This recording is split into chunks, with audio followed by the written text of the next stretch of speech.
اور ان کا انٹرسٹ بھی زیادہ ہوتا ہے, انکلینیشن ہوتی ہے. اور بچی اگر پڑھ جاتی ہے تو ہم نے یہ دیکھا کہ پھر اگلی جنریشن پڑھ ہی جاتی ہے, اس لیے کہ اگر ایک پڑھی لکھی بچی ہو تو وہ اگلی اپنی جنریشن کو کبھی جاہل رہنے نہیں دیتی. تو آپ خود وزٹس کرتے ہیں, خود ان اسکولس میں, ان جگہوں پہ اگر موقع ملتا ہے پروجیکٹس کو خود جا کے دیکھتے ہیں؟ جی ہم تو اوکیجنلی دیکھتے ہیں, لیکن ہم نے پوری ہائرارکی بنائی ہے. ہر 5 اسکول میں ہمارا ایک فیلڈ ایجوکیشن آفیسر ہے, ہر 5 فیلڈ ایجوکیشن کے اوپر ایک ریجنل مینیجر ہوتا ہے, اس کے اوپر پھر ڈپٹی ڈائریکٹرز ہوتے ہیں, اور پھر ڈائریکٹرز اور سی او ہوتے ہیں. تو ہم تو ظاہر ہے آپ 170-75 اسکولس کو خود نہیں دیکھ سکتے. And it is an visits تو کرتے ہوں گے, بچوں سے ملتے ہوں گے, بچے آپ کو بہت پیار محبت. وہ تو ہماری زندگی ہے جی. ہم جب وہاں چلے جاتے ہیں نا تو جیسے کنواں پانی سے چارج ہو جاتا ہے, ہم بھی چارج جاتے ہیں, ہم تو سارا چارج وہیں سے لے کے آتے ہیں. کیونکہ جب ایک وزٹ آپ کرتے ہیں اس کے بعد آپ کو لگتا ہے آپ 6 مہینے تک کے لیے بالکل آپ انرجائز ہو گئے, کیونکہ ہم نہیں جانتے وہ کس کے بچے ہیں, وہ کون ہیں, کون سی زبان بولتے ہیں, لیکن وہ جو ان کا ایجوکیشن کے ساتھ رابطہ اور ہمیں نظر آتا ہے ہمارے بچے بڑے خوبصورت ہیں. بالکل اگر ہم انہیں تیار نہیں کریں گے, ویلیو ایڈڈ نہیں بنائیں گے, پھر وہ ہمارے لیے برڈن ہے. اگر صحیح میں یہی کہتی ہوں, ہم انویسٹمنٹ اپنے بچوں پہ کرنے کی ضرورت ہے. سب سے بڑی انویسٹمنٹ, اللہ نے تو ہمیں یہ ریسورس دی ہے نا. اچھا مجھے یہ بتائیں, خود تو آپ نے بچوں پہ اتنا کام کیا, خود بھی تو بچے ہیں نا, مطلب والد صاحب آپ کے حیات تھے, آپ نے ان کے سامنے زندگی میں انہوں نے ہمیں پیٹرنائز کیا اس کام کے لیے. بالکل. اب تو ان کی کیا احساسات جذبات ہوتے تھے جب آپ کو ماشاءاللہ سے اس طرح سے دیکھتے تھے؟ نہیں, وہ ہمیشہ بڑے خوش بھی ہوتے تھے. اور میرے والد اور ان کے دیرینہ دوست ہیں تنویر احمد مگو صاحب, وہ کو فاؤنڈرز تھے دونوں ہمارے ساتھ, اور دونوں نے ایکچولی انہوں نے ہمیں موٹیویٹ بھی کیا, ریسورس بھی پرووائڈ کی, ٹائم بھی ہمارا الاؤ کیا کہ ہم بزنس سے اسپیئر کر کے اس میں اسپینڈ کریں. اور تنویر صاحب اب لاہور شفٹ ہو گئے یہاں سے باوجود اپنی فیملی کے ساتھ, لیکن اب بھی وہ ہمارے ٹرسٹ کے چیئرمین ہیں. اور وہ ظاہر ہے کہ ان کی بغیر حوصلہ افزائی کے تو ہم یہ کام کر ہی نہیں سکتے تھے. ہم تو 20s میں ہوتے ہیں تو آپ کے پاس ریسورس بھی نہیں ہوتی اتنی. نہیں تو 20s میں لڑکی کی, ہم آج کل جو بچوں کی میں دیکھتی ہوں سوچ تھوڑی اس طرف دھیان ہوتا ہے, لیکن اور بھی بڑے شوق ہوتے ہیں نا لڑکوں کے. اب اتنی زیادہ ڈیفینیٹلی اپرچونیٹیز آ گئی ہیں, پتہ نہیں کیا کیا ہم خود بھی نہیں جانتے. تو اس لحاظ سے میں خود بھی حیران ہوتی ہوں کہ اگر اپنے بچوں کو اب چھوٹی سی عمر میں اس کام میں بھی آپ لگا دیں یا ان کو وہ راغب کریں تو یہ بہت اچھی بات ہے. کیونکہ اس کے ساتھ ساتھ میں یہ بھی دیکھتی ہوں کہ ماشاءاللہ سے آپ جتنے ینگ تھے تو آپ نہ صرف یہ کام بلکہ اپنے بزنس کو بھی دیکھتے ہیں. تو کیونکہ ڈیفینیٹلی بریڈ اینڈ بٹر بھی بڑا امپورٹنٹ ہوتا ہے. اور پھر یہاں پہ ہم یہ بھی دیکھتے ہیں کہ ڈفرینٹ آرگنائزیشن, چاہے وہ کاٹی ہو, چاہے وہ FECCI ہو, کراچی چیمبر آف کامرس ہو, اس میں بھی آپ سینئر پوزیشنز میں ہمیشہ رہے. فارماسیوٹیکل ایسوسی ایشن ہماری ہے. بالکل. تو وہ کیا کس طرح سے وہ مرحلے آپ طے کرتے رہے, اور پھر ڈیفینیٹلی کیونکہ ینگ ایج میں بھی آپ نے ساری اہم ذمہ داری اپنے کندھوں پہ اٹھا لی تھی. جی بالکل. میرا خیال ہے کہ یہ کیپیسٹی بلڈنگ جو ہے نا, اللہ نے بڑی کیپیسٹی دی انسان کو. ہم خود اپنے آپ کو جو ہے وہ پیچھے ہٹا لیتے ہیں, جب اپنے آپ کو آپ ایکسپوز کرتے ہیں تو راستے بھی نکلتے ہیں, اور سنسیریٹی ہو تو اللہ تعالیٰ راستے بھی نکالتے ہیں. اور دوسرا یہ کہ انسان کی کیپیسٹی خود بھی بلڈ ہوتی ہے, اسے نہیں پتہ ہوتا اس کے اندر کتنی کیپیسٹی ہے, لیکن پھر آپ ملٹی ٹاسکنگ کرنا شروع کر دیتے ہیں, پھر آپ یہ بھی کر رہے ہوتے ہیں وہ بھی کر رہے ہوتے ہیں. It is all about management actually. مزید بھی اگر اچھا نہیں, بیچ میں ایک یہ سوال بھی کرنا چاہوں گی, عام طور پہ لوگ شکایت کرتے ہیں اپنے سسٹم سے, گورنمنٹ سے, تو آپ کو اس طرح کی کوئی پرابلم, کوئی ہرڈلز یا چیلنجز؟ سندھ حکومت کا ایک ادارہ ہے SEF, اسی طرح پنجاب میں PEF ہے, پنجاب ایجوکیشن فاؤنڈیشن. ہمارے یہاں SEF ایجوکیشن فاؤنڈیشن. یہ بڑے الگ ادارے ہیں اور بڑے اچھے ادارے ہیں, اور ان کو ایجوکیشن ڈپارٹمنٹ سے ہٹ کر کے ایک الگ ڈگر کے اوپر اسٹیبلش کرنے کی کوئی ریزن ہے کہ گورنمنٹ کو یہ ریئلائزیشن ہوئی کہ ہم مینیج اتنا اچھا نہیں کر سکتے, اگر ہم کسی پرائیویٹ پبلک پارٹنرشپ میں چلے جائیں NGOs کے ساتھ تو ہم زیادہ اچھا کر سکتے ہیں. اڈاپٹ اسکول کا پورا ایک ماڈل بنا اور ہم نے اسی کے تحت اڈاپٹ کیے ہیں. اب اس میں گورنمنٹ جو ہے وہ ہمیں پرووائڈ کرتی ہے رننگ ایکسپینسز, ہم جو ہے وہ کیپیکس لے کے آتے ہیں, اسکول بناتے ہیں, اسکول کو مینٹین کرتے ہیں, مینجمنٹ کرتے ہیں, اور گورنمنٹ اس کو مانیٹر کرتی ہے اور ریگولیٹ کرتی ہے. دس از اے بیوٹیفل ماڈل. اگر یہ ماڈل ہم ریپلیکیٹ کر سکیں, آپ یقین کریں ہم 10 سال میں اس پاکستان کو پلٹ دیں. اچھا ویسے سوال آپ پہ تھا, آپ کہیں اور چلے گئے. میرا سوال تھا آپ کی ماشاءاللہ آپ کی جدوجہد پہ, آپ کی کوششوں پہ, آپ نے جو سفر اتنے مرحلے طے کیے ہیں وہ کس طرح سے کیے ہیں, والد صاحب کی کتنی سپورٹ تھی, والد صاحب نے کتنا ڈانٹا ہے, مدر کا آپ کا کتنا عمل دخل تھا؟ نہیں بہت تھی, اور سچی بات یہ ہے کہ بغیر والدین کے, میں نے آپ کو بتایا, وہ ریسورس بھی پرووائڈ کرتے تھے ہمیں ٹائم بھی الاؤ کرتے تھے بزنس سے, ورنہ تو ظاہر ہے وہ کہتے ہیں آپ بزنس کرو, آپ پورا ٹائم 9 to 5 دو, 9 to 6 دو, تو ہم نہیں کر سکتے تھے. لیکن وہ ہمیں اس کے لیے لیٹیٹیوڈ دیتے تھے کہ بھائی یہ کام کرو. اس کام کو ہم کرتے تھے تو وہ خوش بھی ہوتے تھے, انکریج بھی کرتے تھے کہ اور کرو. تو والد والدہ اور پھر اس کے بعد ظاہر ہے آپ میرڈ لائف میں چلے جاتے ہیں تو آپ کی جو لائف پارٹنر ہوتی ہیں ان کی سپورٹ, آپ کے بچوں کی سپورٹ الٹیمیٹلی, اور کیونکہ آپ ٹائم جب بائیفرکیٹ کرتے ہیں تو ظاہر ہے آپ کسی نہ کسی کا ٹائم تو کاٹتے ہیں نا, کچھ بزنس سے کاٹا, کچھ فیملی سے کاٹا, ایسا ہی تب ہے. آپ جا کے کوئی اس طرح کا کام کر پاتے ہیں اور پروجیکٹ میں اس طرح کے جا پاتے ہیں. تو سبھی کا اس کے اندر میں سمجھتا ہوں حصہ ہے, سب نے اس کو انڈرسٹینڈ بھی کیا اور سپورٹ بھی کیا. اچھا, جتنی سینئر پوزیشنز پہ آپ رہ چکے ہیں, ڈیفینیٹلی بزنس کمیونٹی کی بات کرنا چاہوں گی, کیونکہ آپ جب ان جگہوں پہ آتے ہیں تو آپ کی اہم ذمہ داری یہ ہوتی ہے کہ آپ اپنی کمیونٹی کو ریپرزینٹ بھی کرتے ہیں, آپ ان کی آواز بھی ہوتے ہیں, ان کی مشکلات, ان کی چیلنجز کو بھی آپ نے دیکھنا بھی ہوتا ہے, سارٹ آؤٹ کرنا ہوتا ہے. تو وہ جو ہے کس طرح سے رہا, اور ڈیفینیٹلی ابھی بھی آپ اتنے ماشاء اللہ سینئر ہیں اپنی فیلڈ میں رہتے ہوئے, بزنس مین تو ہیں لیکن اپنی کمیونٹی کو بھی ریپرزینٹ کرتے ہیں جہاں پہ, کیونکہ آپ کی کمیونٹی ہے تو پھر ڈیفینیٹلی آپ لوگ مل کے بھی بہت سارے زبردست کام بھی کر رہے ہیں. تو وہاں پہ ان چیزوں پہ کس طرح سے, ان کی امیدوں کو کس طرح سے آپ پورا ہوتے ہیں؟ جی ہمارے بزنس میں تو آپ کو پتہ ہے کہ پچھلی کئی دہائیوں سے, جب سے میں نے بزنس جوائن کیا, ہم سنتے ہیں نازک موڑی ہے, اکنامک کرائسس بھی آتے رہے پاکستان کو, بہت سارے چیلنجز آئے, اور جو ہمارے والدین نے ہمیں سکھایا وہ یہ کہ پاکستان سے باہر نہ جانا ہے, نہ ان دا سینس کہ پاکستان سے باہر منتقل ہونے کا, آپ پاکستان سے باہر اپنا فیوچر دیکھنا شروع کر دیں,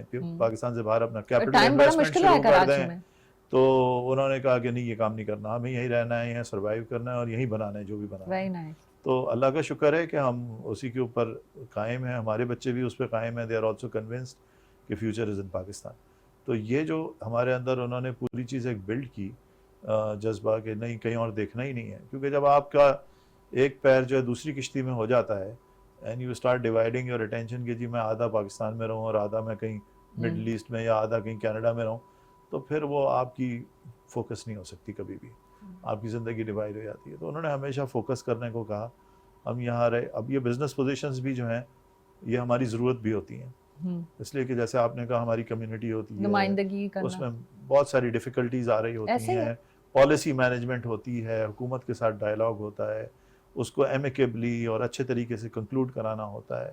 لڑنا تو مقصد نہیں ہوتا نا, ظاہر ہے we need to find a way out, coordination bridging کا بھی کام ہوتا ہے, کوئی ہم بیچ میں مڈل وے ڈھونڈتے ہیں, ڈائلاگ ہوتا ہے, پالیسی کے اندر بہت ساری انٹرونشنز ہوتی ہیں, اور گورنمنٹ کبھی کر پاتی ہے کبھی نہیں کر پاتی, ان کی اپنی مجبوریاں ہوتی ہیں, ان کی اپنی آؤٹ لک ہوتی ہے. تو اس ساری طویل جدوجہد کے اندر آپ کو خود بھی لرننگ ملتی ہے, اور بس میں نے تو اس کو یوں دیکھا کہ میں نے خود بہت سیکھا وہاں رہ کے, مجھے اس سے اپنے بزنس کے اندر بھی فائدہ ہوا, انسائٹس ملتی ہیں آپ کو. آپ کا کوئی آگے پلان ہے, پائپ لائن میں ہے کہ اس کنٹری کو فوکس کرنا, یہاں مارکیٹ بڑی ہے پاکستان ڈیفینیٹلی, کیونکہ آپ کی جو بھی فارماسیوٹیکل کمپنی کی بات, میڈیسنز کی بات کرتے ہیں, وہاں پاکستان کا ہی نام ہی جاتا ہے. جی آپ کے اس سے تو کیا, بلکہ اصل میں دوائی میں ایک ایڈوانٹیج ہے. دیکھیں ہماری سب سے بڑی ایکسپورٹ ٹیکسٹائل ہے, ٹیکسٹائل میں ہارڈلی کوئی پروڈکٹ ہوگی جو پاکستان کے نام سے جاتی ہے, انٹرنیشنل برانڈز لگتے ہیں, اس کے اوپر ٹیگز لگتے ہیں. اسپورٹس میں بھی یہی ہوتا ہے, سرجیکل میں بھی یہی ہوتا ہے. تو ہماری جو مین ایکسپورٹ ہے جو پاکستانی برانڈ سے جاتی ہے وہ فارما ہے, اور ابھی SIFC نے اور حکومت پاکستان نے اور مختلف ہمارے جتنے بھی ہیں, پچھلے 1 سال میں انہوں نے انٹرونشنز کی ہیں ہمارے ساتھ, بڑی کلوز ورکنگ کی ہے. میں کہتا ہوں جو 70 سال میں چیزیں نہیں ہو سکیں وہ انہوں نے پچھلے 15 مہینے میں کر کے دکھائی ہیں. اگر آپ کہہ رہے ہیں تو پالیسی انٹرونشنز ہیں, اور اس کا نتیجہ ہے ہم نے کمٹمنٹ کی, انہوں نے کمٹمنٹ کی. انہوں نے کہا جی آپ ایکسپورٹ, ہمارا فوکس ایکسپورٹ ہے, آپ ہمیں ایکسپورٹ میں کیا کر کے دیں گے. ہم نے ان سے کمٹمنٹ نمبر کیے, انہوں نے کہا جی آپ یہ پالیسی انٹرونشنز ہم آپ کو دے دیں گے, یہ نمبر ہمیں چاہیے لمیٹڈ ٹائم میں. آپ کو یہ بات جان کے خوشی ہوگی کہ پچھلے 1 سال میں جو ہمارا جو فائنینشیل ایئر ہے 24-25, اس میں ہم $350 ملین سے ہماری ایکسپورٹ تھی پچھلے سال, وہ اس سال تقریباً 4.5-500 ملین ڈالر ہو گئی ہے. یعنی 52% ایکسپورٹ بڑھی ہے 1 سال کے اندر, which is the highest export increase in any industrial sector. اور ہم نے اس دفعہ سرجیکل کو پیچھے چھوڑ دیا, چند مہینوں میں ہم اسپورٹس کو بھی چھوڑ دیں گے, تو شاید ہم نمبر 3 پہ چلے جائیں گے, اور 1.5 سال سے 2 سال کے اندر we can be number 2 in exports. ماشاء اللہ. اچھا یہ جو میرے تھا کہ آپ کون سی کنٹری, پورے سیکٹر کی بات کر رہا ہوں, اور ابھی آپ کون سی کنٹریز پہ آپ ایکسپورٹ, ہماری جو پاکستان سے ایکسپورٹس ہیں وہ افریقہ ہے, مڈل ایسٹ ہے, اور اس کے علاوہ ہماری میجر ایکسپورٹ ہو رہی ہیں فار ایسٹ میں, یہ جو سارا Vietnam, Cambodia, فلپینز, Sri Lanka, Myanmar, یہ پورا جو فار ایسٹ کا ریجن ہے, اور یہ گروئنگ ریجن ہے. اور یہاں بڑی اچھی ایکسپورٹس پاکستان کی گرو کر رہی ہیں. اسی طرح سینٹرل ایشیا ہمارے لیے بڑا اچھا ریجن ہے, اور اب یہ جو حالات ڈیولپ ہوئے اس میں سینٹرل ایشیا سے بھی ہماری بڑے اچھے ریلیشن شپس بن گئے. تو یہ 4 ریجن ایسے ہیں جو اس وقت پاکستان کی انڈسٹری جو ہے مین فوکس میں جن کی ہے. اور آپ کیا سمجھتے ہیں کہ کون سے ایریا سے جن کو کور کیا جا سکتا ہے کہ وہاں پہ جو ہماری جو میڈیسن ہے وہاں تک پہنچ سکتی ہے اگر اس پہ کام کیا جائے؟ دیکھیں 4 ریجن جو میں نے آپ کو بتایا نا, یہاں ہم کر رہے ہیں, ابھی میں نے آپ کو بتایا $450 ملین کی ایکسپورٹ, یہ تو $4.5 ارب کی بھی ہو سکتی ہے انہی ریجنز میں. اچھا, اس کو ہی فوکس کریں, اور افریقہ کے 35-40 ملک ہیں, اس کے اندر سے پاکستان میں ہارڈلی 15 سے 20 ملکوں میں جاری ہے, وہ بھی ابھی لمیٹڈ ہے, بگننگ ہے, شروع ہے. تو جو اس کا پوٹینشیل ہم فیچ کریں تو یہیں ہم $3-4 ارب تک جا سکتے ہیں. پھر جی بالکل ہوتے ہیں. اب تقریباً سب اچھی کمپنیاں جو ہیں انہوں نے اپنے ایکسپورٹ ڈپارٹمنٹ آرگنائز کر لیے ہیں پراپرلی, وہ کیونکہ ہمارا بڑا ٹائم ٹیکنگ جاب ہوتا ہے. پہلے آپ کی جو مینوفیکچرنگ سائٹ ہے وہ اپروو کرتی ہے, ان کی جو ریگولیٹری اتھارٹی ہوتی ہے, اس کے بعد جو ہے وہ آپ کی پروڈکٹس اپروو ہونا شروع ہوتی ہیں. 1 سے 1.5 سال تو مینوفیکچرنگ سائٹ کے اپروول میں لگ جاتا ہے. وہ آتے ہیں, وزٹ کرتے ہیں, انسپیکشنز ہوتی ہیں, اس کی پروسیسز ہوتے ہیں, اس کے بعد پھر 1 سے 1.5 سال مزید لگتا ہے پروڈکٹ رجسٹر ہونے میں. یعنی اگر آپ آج کسی مارکیٹ کو فوکس کریں تو it takes you at least 3 years to enter. تو لیڈ ٹائم بہت بڑا ہے. تو اب جہاں جہاں میچور ہوتے جا رہے ہیں وہاں ایکسپورٹ جو ہے. اچھا, ویسے ماشاء اللہ آپ کی کمپنی تو آپ بتائیں 1969 سے, تو وہ تو آنکھ بند کر کے ٹرسٹ لیول تو بڑا ہائی ہو گیا اس معاملے میں, صحیح کہہ رہے ہیں؟ اچھا, اب ڈیفینیٹلی کیونکہ آج ہمارے ساتھ ہیں, اور میں چاہوں گی کہ کیونکہ آپ جو ہے نا, میں جب بھی بزنس کی بات کرتی ہوں تو میں ینگسٹرس کی بھی لازمی بات کرتی ہوں, کیونکہ آج کل کے بچوں کے ذہنوں میں کچھ یہ ہوتا ہے کہ آج ہم نے کام کیا تو کل وہ کہاں پہنچ جائیں گے.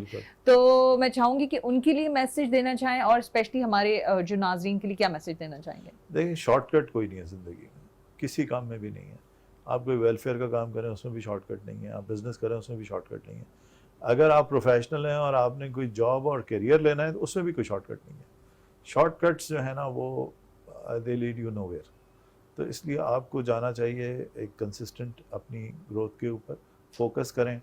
اور میں نے اپنی بزنس کمیونٹی میں ایسے لوگ دیکھیں جو آج ارب پتی ہیں, ہائیسٹ ٹیکس پیئرز ہیں, اور وہ بتاتے ہیں کہ جی ہم نے جو ہے وہ کھارا در میں جو ہے وہ ایک سرکاری پارک کے اندر رات کو سرکاری لیمپ کے نیچے بیٹھ کے پڑھا ہے, اور آج وہ پاکستان کے ٹاپ ٹیکس پیئر ہیں.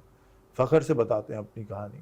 میں نے ایسے لوگ دیکھے ہیں جو پاکستان کے ٹاپ ٹیکس پیئر ہیں اس وقت, اور بزنس کمیونٹی سے تعلق رکھتے ہیں, بتاتے ہیں کہ جب ہم نے طارق روڈ کے اوپر جو ہے وہ ایک فٹ پاتھ اسٹینڈ لگا کے کام. اچھا, یہ ویلفیئر میں شارٹ کٹ نہیں, یہ والی بات نہیں سمجھ, یہ مجھے بتائیں. یہ کہ دیکھیں, آپ کو اگر سسٹینیبل چیز ڈیولپ کرنی ہے تو آپ کو سسٹم بنانا پڑے گا, آپ کو ٹیم ڈیولپ کرنی پڑے گی. ون مین شو نہیں چلتا. اگر آپ کے پاس, اب میں ہوں, میں نے ایک ینگ ایج کے اندر کام شروع کیا, اب میرا ٹائم جو ہے an outgoing time now, unless I have a team and I have a good جو ہے وہ پلاننگ کہ میں سکسیشن کون کرے گا اس کو, سکسیشن ٹیم نہیں ہے, یہ کلیپس کر جاتی ہے. گھر میں چھوٹے تھے بڑے تھے آپ؟ میں مڈل میں تھا, ایک بھائی بڑے میرے سے, ایک چھوٹے. اچھا, ٹھیک ہے. تو پھر یہ سکسیشن پلاننگ آپ اگر نہ کریں نا تو یہ پھر چیزیں سسٹین نہیں کرتی. تو سکسیشن پلاننگ بہت ضروری ہے. ہمارے یہاں نہیں ہوتی, بہت بڑا نام ہوتا ہے اس کے نیچے اندھیرا ہوتا ہے, بالکل, وہ پھر چیزیں چلتی نہیں ہیں آگے اور اس طرح سے مینیج نہیں ہو پاتی. اس لیے میں کہہ رہا ہوں کہ you have to have a sustained working. آپ ٹیم ڈیولپ کریں, اپنے پیچھے ٹیم ڈیولپ کریں, اور یہ جذبہ رکھیں کہ یار میں ڈیولپ کر کے اس کے آگے کا کوئی کام کروں گا, اب نیکسٹ جنریشن کو ٹیک اوور کرنا چاہیے. بالکل ایسا ہی ہے. نہیں, تھینک یو, بہت اچھا لگا آپ سے بات کر کے. اور ایسی بہت ساری جس سے انفارمیشن تھی, جس سے آپ بتائے تھے کہ ہماری جو ایجوکیشن کا جو بجٹ ہے ماشاءاللہ کتنا مطلب زیادہ ہے, اگر اس پہ پراپرلی اس کو کام کیا جائے, یوٹیلائز کیا جائے, تو یہ ملک 10 سال میں انشاءاللہ, اس سے پہلے بھی پاکستان بہت ترقی کر سکتا ہے. میرے پاس چائنا میں پہلی دفعہ جب میں نے وزٹ کیا نا تو 91 تھا, اور میں نے بیجنگ کی جو اسٹریٹس ہیں میرے پاس اس کی ویڈیو ہے, میں آپ کو دے دوں گا اگر آپ کہیں تو. وہ اس طرح کی ہیں کہ آپ دیکھ کے کہیں گے کہ جیسے کوئی محمود آباد کا علاقہ ہے نا, جو اتنا ڈیولپ نہیں ہے, اس طرح کرس کراس ٹریفک ہو رہی ہے, کوئی نظام نہیں ہے بیجنگ کے اندر, ٹریفک کا کچھ بھی نہیں ہے, اور گاڑیاں نہیں ہیں, 80% لوگ سائیکلوں کے اوپر ہیں. یہ میں 91 کی بات کر رہا ہوں, میں مطلب 1891 کی بات نہیں کر رہا, 1991 کی بات کر رہا ہوں. اور اس کے بعد 2001 میں China was a super power, اور سارا جو کام ہوا ہے وہ ایجوکیشن پہ ہوتا ہے. بالکل ایسا ہی, اور انشاءاللہ تعالی ہم سب مل کے پاکستان کو آگے لے ہم کے بھی جائیں بن گے. سکتے ہیں جی انشاءاللہ. ضرور ضرور, بالکل ایسے, اور ہم سب نے مل کے کام کرنی, ایک کی ذمہ داری نہیں ہے. بہت شکریہ آپ کے وقت کے لیے. وی وش یو گڈ لک. ہماری بہت سی دعائیں. جی ناظرین, یہ تھے ریل پاکستانی زاہد سعید صاحب, اور آپ نے ان کی گفتگو سنی, اور آپ نے ان کی باتوں میں یہ بھی سنا ہوگا جو بڑے زبردست یہ شیئر بھی کر رہے تھے کہ ایسے ایسے بزنس مین گزرے ہیں جنہوں نے اپنی جو راتیں سوتے جو تھے وہ سڑکوں پہ سوتے تھے, اور آج ماشاءاللہ بہت کامیاب بزنس مین ہیں. انہوں نے صبر کیا, انہوں نے ہمت کی, انہوں نے اسٹرگل کی, انہوں نے یہ بھی کر کے دکھایا کہ اگر آج کچھ نہیں ہے تو اگر محنت اور لگن سے وہ بہت کچھ کر بھی سکتے ہیں, نہ صرف اپنے لیے, اپنے ملک پاکستان کے لیے. اسی بات کے ساتھ اپنا بہت خیال رکھیں. مجھے مونا خان کو اجازت دیں. پاکستان زندہ باد.